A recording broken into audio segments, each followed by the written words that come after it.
You like that one, Terry? I do. Yeah, it's nice. Yes, that's called Hip Hop Christmas Oh, okay. by Twin Music Com. Kind of calming. Kind of nice. He's got a little hip hoppy Christmassy sound to it, right? I figured it would be appropriate for this week. Yep. Since it is the holiday week, Christmas week. Did you get all your shopping done yet, Terry? We have just a little bit more to do, but mostly what we do is get gift cards for the grandkids and great grandkids, because everybody wants the money, Terry. Let's just be honest, right? Especially when they're older. So yeah, nobody wants a sweater picked out by guys our age. That's right. Because my youngest grandchild is 22, and my oldest is 38. So they want the money, Terry. I'd say by the time I was 12, I wanted the money. You know what I mean? Yeah. In the cards, I'm like, you could save the ugly sweater. That's right. I know it's ugly Christmas sweater time and all that kind of stuff. You can save the 60-year-old polo. I don't want that. You know what I mean? I do. It doesn't work well with the girls in high school. Nope, not at all. So yeah, I was completely on page with that for sure. So let's get started with the news of the week. It was kind of a busy weekend of news, I think, Terry. Yeah, in some respects. One of the funniest things, well, I wouldn't say funny, but in Australia, you have some people in the Green Party who are interested in banning horse racing. Yeah, I know. And it seems odd to me because I thought horse racing was really popular in Australia. So, well, I think it's popular with some people in Australia, but just not her. She's against horse racing. They want to cancel it. And I guess Nick Williams, one of the most powerful owners in the country, just shot back and talked about how many billions of dollars of financial and economic income benefit that horse racing brings, and the tens of thousands of people who are employed by horse racing tracks. So there's a whole lot going on there we see that in New York too now, though, right? Where people are talking about trying to get rid of horse racing. We see that in California. So it doesn't surprise me that there are some folks that are coming after horse racing, and perhaps it's because of people like Jorge Navarro that makes their case a little bit stronger, Terry. Could be. Yes, as you may have read on the weekend, Mr. Navarro was sentenced to 5 years and fined $25.8 million for his role in doping horses, right? Yeah, I know. Yeah, and I guess he broke down pretty badly after he got his sentence. Yeah, well, I mean, I don't know about you, but I think maybe a day or two in the Hooskow for me would be more than enough. It would. So I was reading that some people don't think it's enough. What do you think about the sentence, Terry? I think he cheated a lot of gamblers and bettors and that sort of thing, and of course he cheated a lot of the people that had the horses that were entered against his horses. So yeah, I think maybe it's a pretty light sentence for that. Yeah, I don't know. I mean, like I said, a day or two in the Hooskow for me. The 25.8 million. I have to think that bankrupted him, because it said he won like $34 million in lifetime purses. Yeah, and the trainers don't get 100% of that money. So that's. I think that would make me probably cry even more. Like, oh no, I'm forever broke. Yeah, he'd probably just file bankruptcy. So yeah, I think that's probably the case too. Or you know what else he can do, Terry? He can follow the advice of these four guys or these three guys over here. Yeah. I don't know if you saw this, but this is kind of interesting to me. Not in that people hit pick fours, Terry. This guy bet $17. It turned into $10,830, as you can see in the Sun newspaper. But what the interesting thing to me is that they actually report this in the big newspapers. We never see that around here. No. We see about the lottos sometimes, but not horse racing. That just goes to show you how much of a difference in different countries they pay attention to horse racing, right? Yeah. Absolutely. Absolutely, for sure, 100%. I found that interesting, but still, that's why we play pick fours, is because we're hoping to have a hit like that. But today's pick four today at at Fairgrounds, Terry, I feel like is going to be a pretty difficult one because it's a lot of maiden races in there, only one allowance race, so it should be pretty interesting. Yeah. But before we get to that, Terry, our friend Sean over at Horse Racing Today. So Horse Race, the number 2 days, you see scrolling on the bottom on our Facebook page, posted this question. It says, you get to choose one person currently in horse racing out of an announcer, trainer, or jockey and go out to dinner with. Who would it be? So I'm going to kind of expand this question a little bit, Terry. I'm going to add owners in this and just say you don't necessarily have to go to dinner. You can do whatever you want. Well, they would have to agree, obviously, right? But, well, in any case, who would it be for you? For me, I'm going to pick Smokin' Joe Talamo. You'd hang out with Joe Talamo? Why is that? Yeah, just because I'd like to know, what happened to his career. He was doing really well, and then it had a big kind of drop off, and now he's coming back. Mm-hmm. And I'm very, very curious about his personal views or why it happened. And also, I'd like to find out what his future plans are.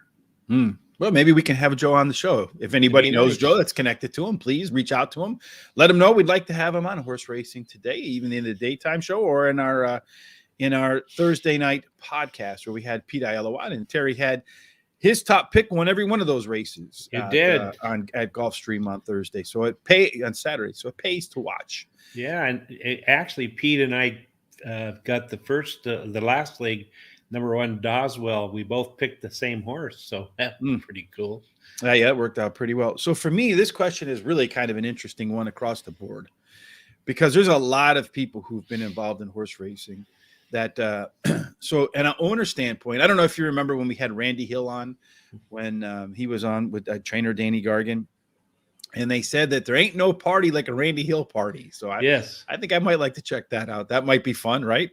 Yeah, that sounds like it'd be a great time. So, and then of course you have, if it were like a date, if you will, there's a lot of very attractive people in the business. So you have, folks like Elizabeth Hurley owned horses. So she was a horse owner. Certainly a night out with that might be appropriate for a lot of folks.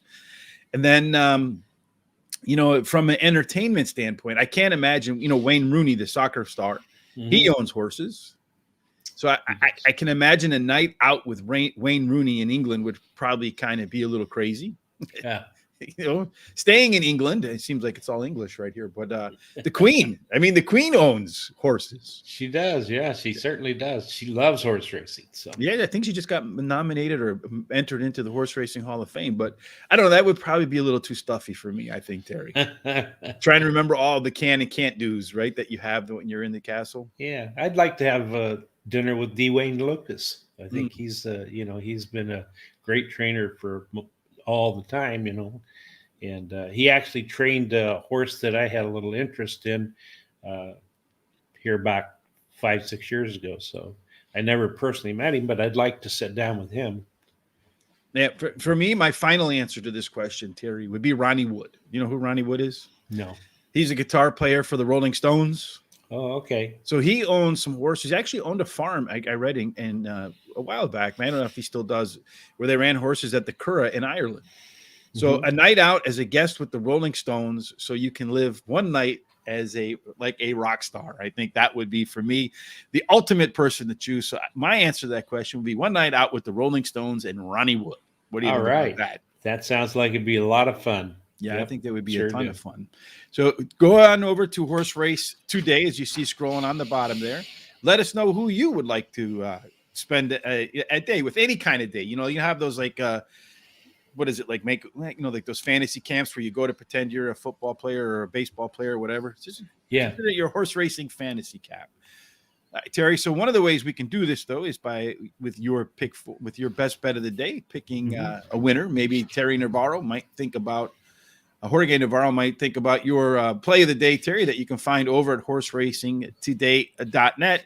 Might help him pay some of that fine. But before we get to that, how did your pick go yesterday?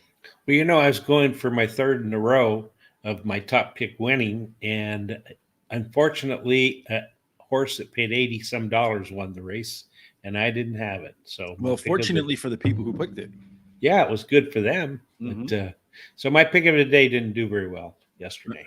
All right. Well, I mean, we get back on the horse today, as they say, right, Terry? That's right. So if you go over to horseracingtoday.net, you will find Terry's best bet along with other things every single day. So who do you like today, Terry? Well, I played Fairgrounds the 5th race, and that's the race before our pick 4 starts. Mm-hmm. And I like number 6 behind. We'll go with Biama Star. BMI Star, yeah. Mm-hmm. He won his last race at Fairfield Grounds at 6 furlongs, and he has the best start speed among today's starters. The trainer in the last 14 days has won 4 out of 11 races, ran second twice. Then number 7, Martinez likes Fairgrounds Racetrack, winning his last race at today's distance. And the trainer jockey combination have won 5 out of 11, ran second twice. And then I like number 4, our Freddie Mac. He ran second in his last race, and he has a bullet workout on December 10th at Fairgrounds, 4 furlongs, 47-4 breezing, and it was the best out of 108 workouts. That's pretty good to beat 108 horses. I'd imagine some other pretty some strong horses were in that 108 as well. Sure. I got this new computer, Terry, so I didn't have all these computer problems, so we can get started on time. And it makes noises that I don't know what's going on. It's like beeping every now and then. So I'm looking like, what the hell is beeping? So you picked race number 4 for your best bet of the day, Terry. Yeah. I mean, race number 5, because we're going to do the Fly 4 today at Fairgrounds. It's not usually one that runs on Mondays, but it is running today. So let's go ahead and I don't know what in the world is going on sometimes, Terry, but in any case, let me just make a quick adjustment here and then we'll be ready to go because there's something that's missing and I just got to make it fit so that it's right. Yeah. And away we go. So we're going to do Fairgrounds, our Fly 4 today. Terry and I, we put together a pick 4 ticket together. Each one of us has a lock, which allows us to go ahead and say, I don't care what the other guy says. This horse is in the pick 4 no matter what. And then, of course, we can veto any other horse if we like. And I usually am the jerk that does all the vetoing and so forth. But in any case, I wish I would have vetoed myself the other day when we didn't have that 8 horse over there at Turfway Park. Yeah, that would have been nice. So there goes my computer beeping again. I have no idea why it's beeping. But in any case, the first race at the Fairgrounds, and we got 3 maiden races, but this is a maiden claiming race. 30,000, a purse of 18,000. It's for maidens and fillies that are 3 years old and up. And it's 1 mile on the turf. Terry, looking at 1 mile at the Fairgrounds Racecourse on the turf, which right now I think is listed as good. So it's not firm.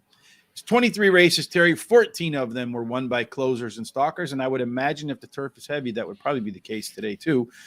3 have gone wire to wire. So it looks to me like you're going to have maybe a little bit of a slower pace. The post positions play fair. There were 11 horses that were scheduled to run in here. One of your horses has scratched since the show went live, and that's the 5 horse. So that's going to alter your hot dog pick 4. So make sure you make a note of that when we go through the hot dog pick 4. So I think that leaves 9 runners in this race, Terry. And, you know, maiden, I think every one of them is like first time Lasix too or something like that. There's a lot going on. Yeah. But in any case, who do you want to start this off with? Okay, I like number 2, Super Tell of Houdini. And I like this horse because it's got a really good bullet workout on December 14th, 47-4 breezing, best out of 20. The horse ran a good 4th last time and only was beaten 2 lengths. Mm-hmm. She showed some early speed in that race. And then the jockey has won 5 out of 3 race, won 3 out of 5 mounts since the last 7 days. Yeah, I have the 2 in there too. I think this just race is so wide open, Terry, that it's really kind of hard to pick and choose who you want to have in this particular race. So, I have a lot of coverage too. You'll see that when the hot dog.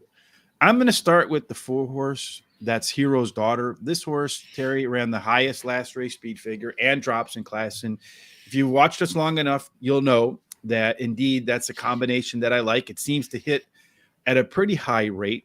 You have Jose Vega, jockey, trainer Gennady Dorlenchenko. They either win or nothing so far. 6 races, both of them, 2 wins, nothing else. But when I look at this horse, it ran twice on a mile. So it's one of the few horses in this field that's actually tried 2 turns. And the 2 times it ran 2 turns, Terry Hero's daughter, it had its best races, its best speed figures by far. So I feel like Hero's daughter, Terry, is a horse that has some good late punch, something that you need, as we talked about earlier. But the fact that it has made it 2 turns on turf, and both of those were its best races, tell me it's a horse that might fit the course. Yeah, I agree with you wholeheartedly. It was my 3rd pick. And like you said, I noticed that they had pretty high speed ratings for that mile distance. And actually, if you look between the race November 27th and the race December 4th, it made a big, big change in its speed rating.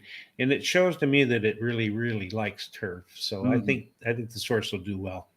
All right. Who else do you think is going to do well? Okay. I like number 9. And number 9 is Emily Who. And she ran, last time she ran was in October 29th. She ran second, just beaten 3/4 of length. She has fairly decent workouts. So, and the jockey, I like this jockey. It's not like blazing, but he's won 15% of the mounts he's had during this meeting. Mm-hmm.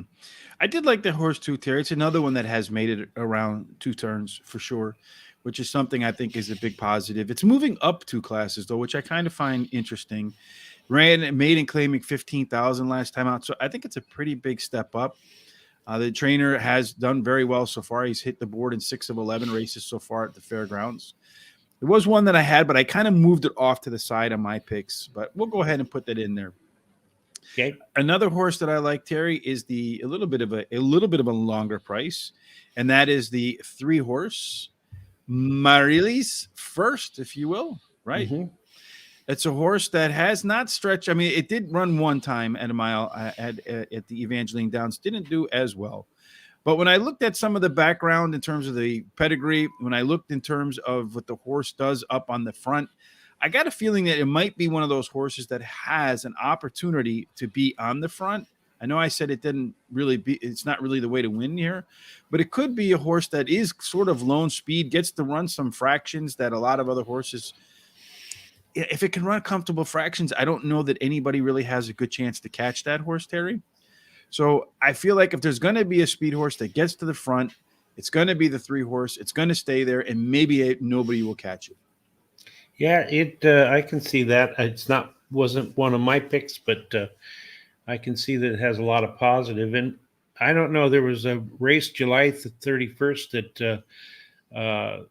that it ran a mile on turf, and I'm not sure what that little star next to the turf is. Means I'm not familiar with that either. But yeah, but it ran. But she led all the way until the finish. She got beat only 2 lengths, so she had a pretty good race there. Yeah, she did indeed. That's another reason why I looked at that horse, Terry. So, and that was its best speed figure by far when it ran a mile on the turf. The lone time, second time it tried that. So there's obviously, Terry, a lot of horses in this race that I feel like we probably left off the ticket. But if there is a scratch, and there might be more scratches if the weather allows, but who would you put in there? I have a big long shot, number 10, Taylor's Wish. I think that she can improve on the 3rd race after a layoff.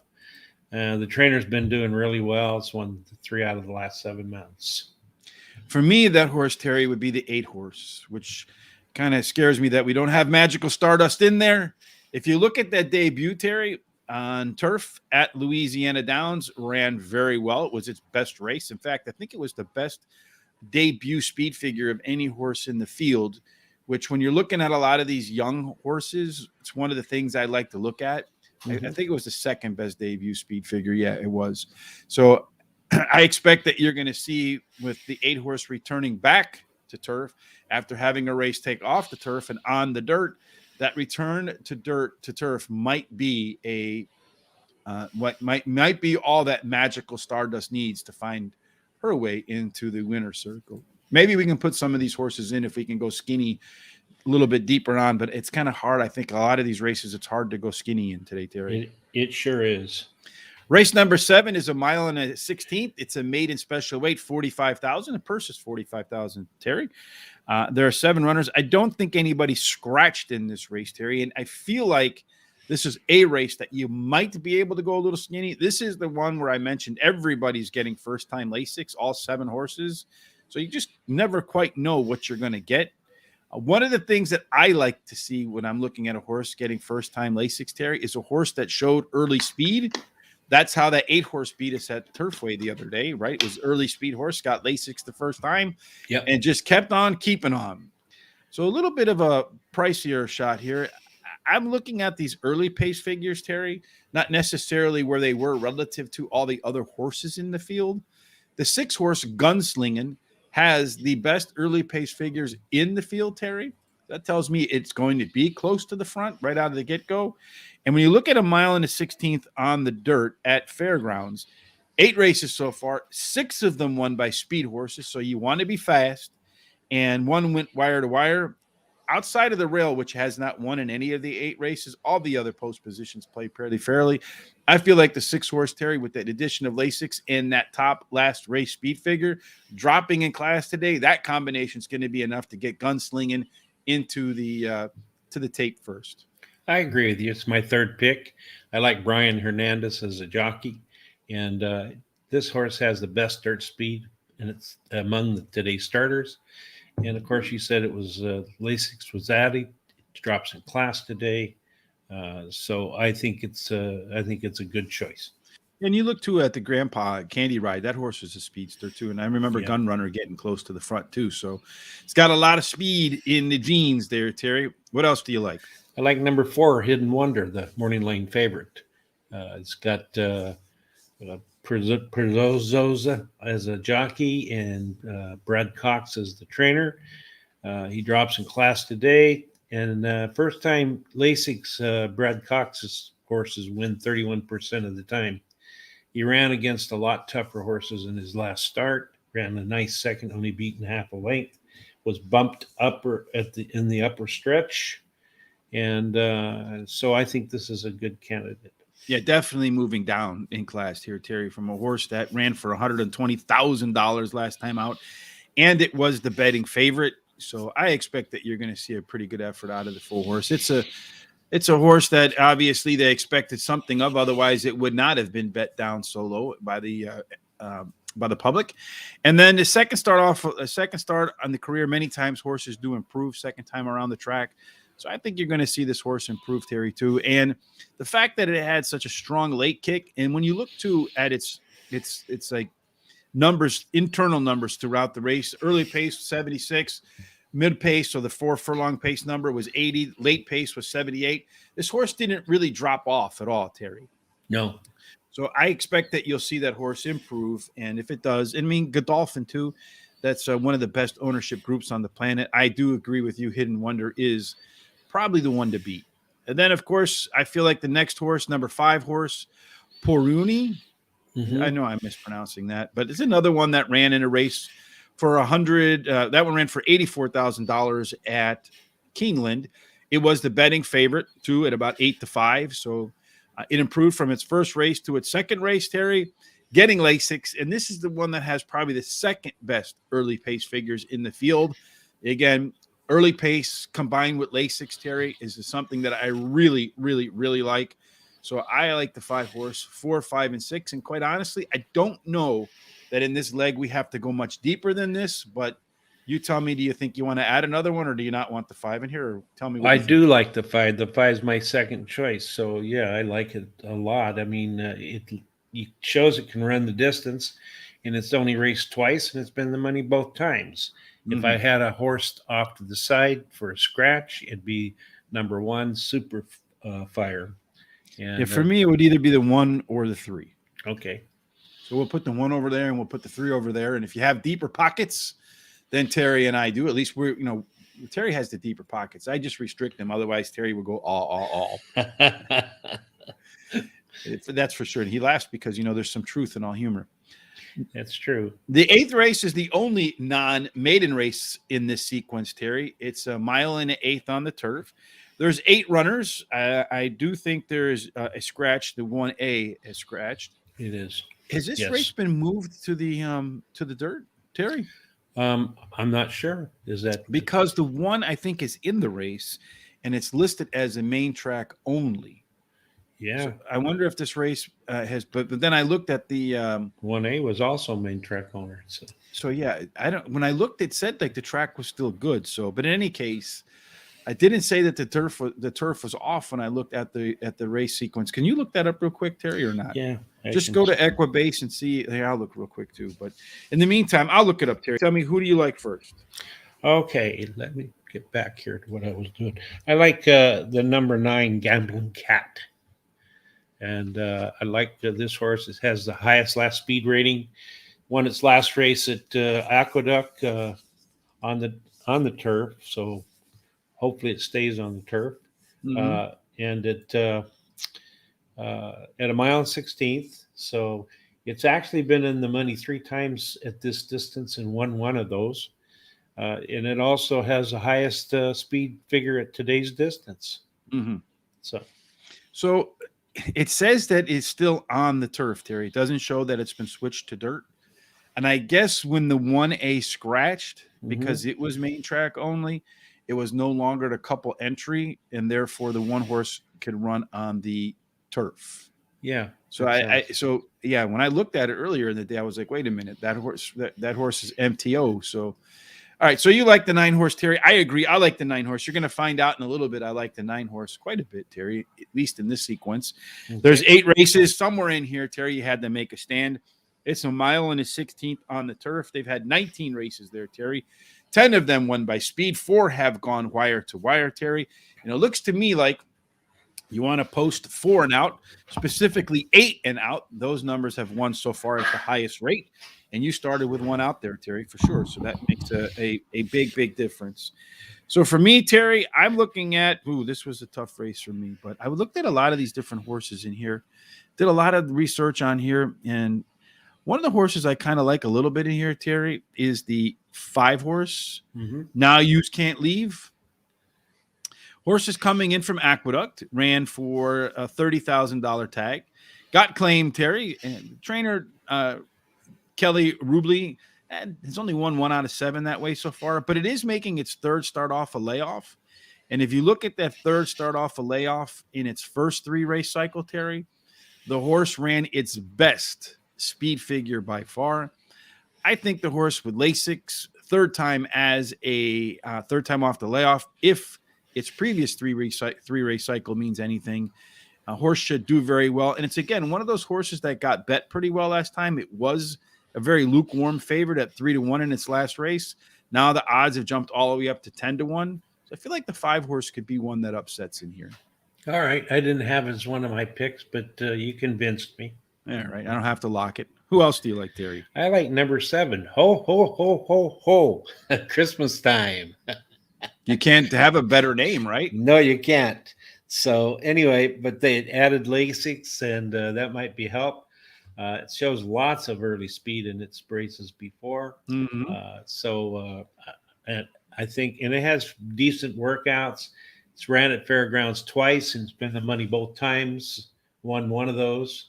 And it likes the turf. He's been in the money 4 out of 7 times at the turf, winning one of those races. What's interesting to me about the 7 horse, Terry, and it just got claimed, so maybe this is probably why. It didn't just get claimed. The other horse for Joe Sharp, I'm Fine, was just claimed. And Adam Bishiza rode the ho, ho, ho, ho early on in its career. So I wonder if he had a choice between horses or not. But the ho, ho, ho, ho, as you mentioned, Terry, is a horse that does have some early speed. And again, if you look at a lot of these other horses in this field, there's not a ton of 1s on the past performance lines. Right. The 7 horse is pretty much the only one that's 1, 1, 1, 1, 1, 1 across the line. And it's getting Lasix for the first time. There's that angle that we talk about. Yep. Early speed, getting Lasix. And 2, horses coming off the bench with some nice workouts. But if you look back at some of its prior first starts, minus the last one at Saratoga, but the first 2, its debut at Fairgrounds, A mile on the turf, ran really well, won by 3 1/4 lengths, ridden by Adam Bashiz at that time. Came back after a little bit of rest and also won its next first start off a layoff at Belmont. So 2 out of 3 times when the horse has had some rest, it's come back to win. And looks to me like the horse is also getting a little bit of a weight break today, only 3 pounds. Yep. For the next horse on my docket, Terry, is the 3-horse Believing. This is a horse, Terry, that I expect to be charging late and has some of the best pedigree scores for the distance and surface. And if you look to this horse is taking the biggest drop in class in here. It ran for 100,000, 123,000 every single time at Woodbine. Last time tried its luck at an allowance $100,000 race. So obviously Michael Maker, who's a really good trainer, feels like he's got a decent horse here, Terry. I expect this one to be closing hard at the end, but it's also shown some ability to be up on the front. So this is a Terry special in that it's got a lot of versatility. Yes, I really like that in the horse. Do you like the 3-horse, or do you not have that one either? I didn't have it either, but again, you convinced me. So. Well, that's pretty scary, Terry. Yeah, it is. Yeah, it is scary. If there are any scratches, who would you put off to the side? Number 4, Mo Normal. Mm-hmm. And I like it because it finished 3rd versus similar last. It has a sharp workout on December 10th. That's 19th best out of 108. And prior to that, the one prior to that was a bullet work. And it's ran at fairgrounds and finished 3rd once. Likes the turf. So that's one for me. For me, it would be number 2, Spellbinding. Carl Broberg trained, just got claimed. So Carl Broberg is one of those claiming trainers that does pretty well when he claims, 24% off of that number. It's making its 3rd start off a layoff as well, and I expect that you'll see the horse improve there as well. So it showed some nice improvement from race 1 to race 2, so it probably will do pretty well in race 3. Last race, Terry, is race number 9. This is a race that is another maiden special weight. This prize today is $45,000. 6 furlongs, Terry. So they've had 46 races at the distance. 35 have won by speed horses. So you got to be fast out of the gate. 16 have gone wire to wire, Terry. And it looks to me like doesn't matter which post position you get. You got a really long run down the backstretch there. You have a good mix of first-time starters and some horses with experience, Terry. I know there's a big favorite in this race with the 6-horse Elsie Girl.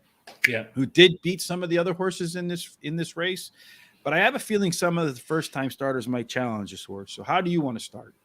Well, I wanted to start with Elsie Girl, number 6. Right. She has actually finished in the money all 3 of her races, 2nd twice and the 3rd once.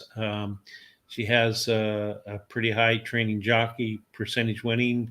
Pedroza is the jockey. Yeah, is the jockey. Marcelino Pedroza. That's right. And the trainer, when he brings a beaten favorite back, wins 27% of the time. And this trainer jockey combination has won 5 out of the last 11 starts. So I'm going to go a little bit different here, Terry. And this, and I don't know that this is going to play out or not, but when I was looking through this race, there's one horse in here that's at least a year older than almost all the other horses in here. And that's the 3-horse, Aiden's Ransom. Aiden's Ransom is debuting as a 4-year-old. 4-year-old horses are bigger, stronger, and sometimes faster than 3-year-old horses, especially a 4-year-old horse that's more than a year older than most of the horses in this field, Terry. The workouts on the 3-horse aren't that bad either. So when you look at the one over at Evangeline Downs, ran 4 furlongs and 49-1, on par with some of these other horses in here in their workouts. So I'm going to take the 1-year age advantage and see, and it's only carrying 2 more pounds. So really not a big disadvantage weight-wise. So I'm going to take that year older, year stronger, year bigger, year longer to mature horse and see if maybe that proves to be an angle that wins here. Okay. Sounds fine. You didn't have that one either, did you? I did not, no. All right. And look, if I went back and I looked at the horse's like pedigree, and there was some speed in that early pedigree there. So that's another reason why I figure a year older, and it does. Lions Ransom did show some speed in the races as well. So anyway, go ahead. Okay, I like a first time starter named Cheapskate Diva, number 7. And this horse has the dam has one winner from one start. But I like that workout on December 12th, 48-2 breezing, best out of 98. And I like the sire Animal Kingdom. So yeah, I look back at the Cheapskate Diva, its pedigree, Terry, and it was interesting to me because Animal Kingdom and Beautiful Liar, both of those are horses that did not get up front, that came off the pace. So to go back and find some speed in Cheapskate Diva, you had to go back to Grandpa Candy Ride from Argentina, who was fast for sure. Yeah. So maybe with that bullet workout, the fastest of 97, it got a little bit of Grandpa in there. But then if you can mix Grandpa with the stamina of Animal Kingdom and Mama, Beautiful Liar, you might have yourself a pretty strong horse here in Cheapskate Diva. Finally, for me, Terry, the only other horse that I liked in here off that first workout was number 8, Sadie's Ransom, Terry. Okay. If you go back 2 workouts, it was so you like that workout there Cheapskate Diva had on November 20th, 4 furlongs at Fairgrounds. It ran 48-1, so a tenth of a second faster than Cheapskate Diva. And when I look back at when I look back at Sadie's Ransom, you look back at Silence Ransom, Mama was a fast horse as well. Saber Cat, I don't know why anybody would want to breed with that horse. It didn't really do very well, but apparently there's something to that horse. So I think the 8 horse, the Mama's speed out of the gate, I think Sadie's Ransom could be one that shows some early speed. It makes it difficult for the 6 to win. Okay. Did you have that one or no? No, I did not. Right, well, I'm going to lock it then. So okay. If you had to add one in here, who would you add? Number 2, Delta Traveler, has a high percentage trainer and has the best start speed among today's starters. So that would be the one I would add. I would consider that one, Terry, but it's run 7 times. Last time out, it ran against the 6 horse, Elise Girl, and finished 5 lengths behind that horse. And then there's not a workout since, so there's nothing in between. And then when I look back at like the second time off a layoff, horse did improve sharply last time, second time off a layoff, and it was one of the few times. It was the only time that the horse went a route. So now it's going back to a sprint. So I figured there's really no real reason to think that it can beat the 6 horse. And that being the case, I just locked it in as a winner, Delta Traveler, by saying there's no reason it can beat the 6 horse. But that's why I passed over it for the 3, the 7, and the 8. If there were any other horse in here I would think about adding, Terry, it would probably be maybe the 10 horse. But I think either the 6 horse is going to make easy work of this field, or one of those first-time starters with early speed is going to be the one to beat. Yep. That's the way I handicap this race. So there you go. Race number 6, Terry, we went with the 2, the 3, the 4, and the 9. I think that's the most wide open race in the sequence. Well, it and the last race if the 6 horse doesn't fire. Race number 7, we have the 4, 5, and 6. Race number 8, the 3, the 5, the 7, and the 9. And race 6, the 3, 6, 7, and 8.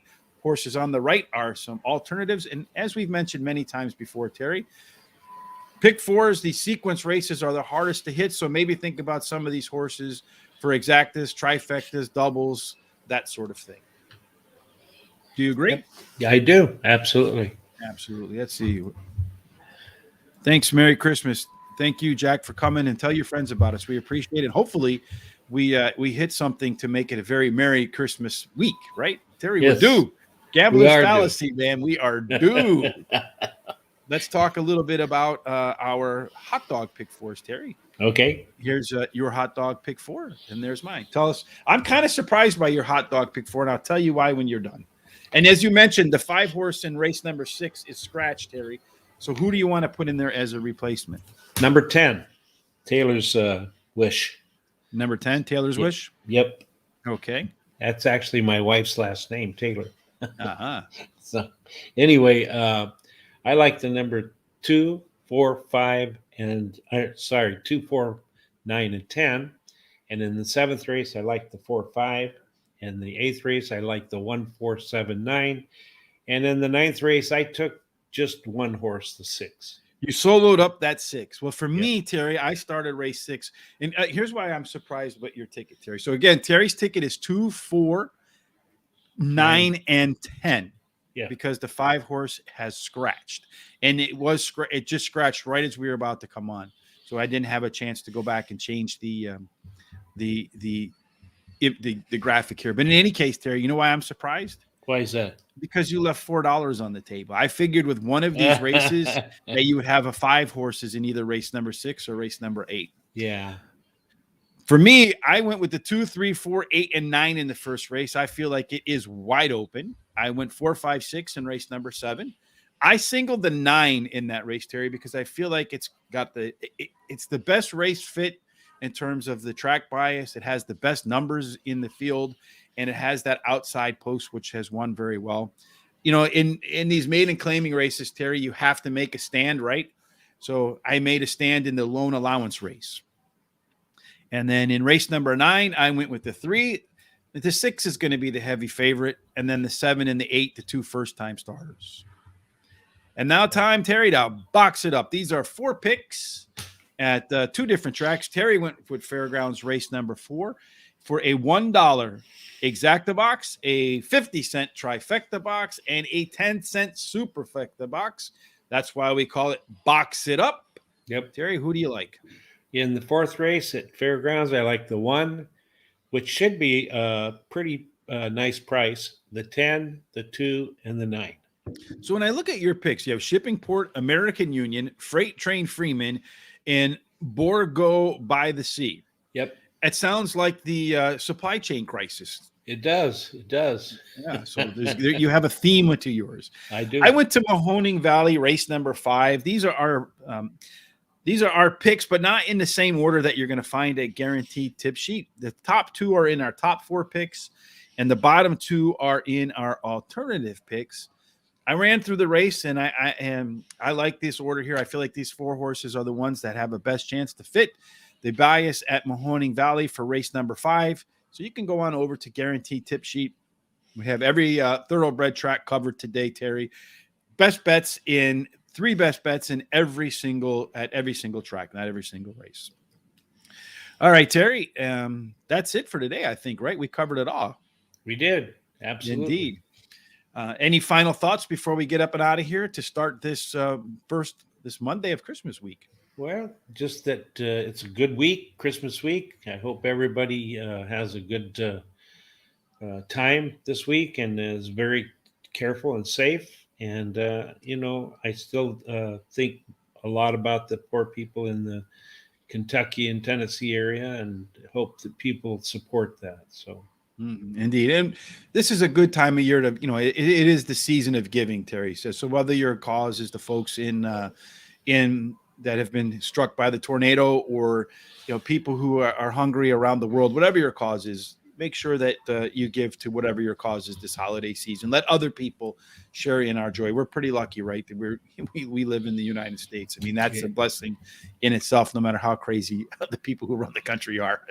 Yep, you're right about that. No matter which party, they're all nuts. But in any case, Terry and I hope that you have a fantastic Monday. If you like what you saw today, please subscribe here on YouTube by hitting the subscribe button and hit the bell when we go live. You'll be notified. Join us on Facebook or Twitter at Horse Race 2, the number 2 day, as you see on the bar scrolling below. Tell us who you would like to go out with dinner with or just spend the day with that's involved with horse racing. Terry picked Joe Talamo. I decided to go with Ronnie Wood from the Rolling Stones. In any case, whether it's Ronnie Wood or it is Joe Talamo, Terry, we hope that your day and all of your picks end up in the winner's circle. Absolutely. Time for a little bit more Christmas hip hop. Right.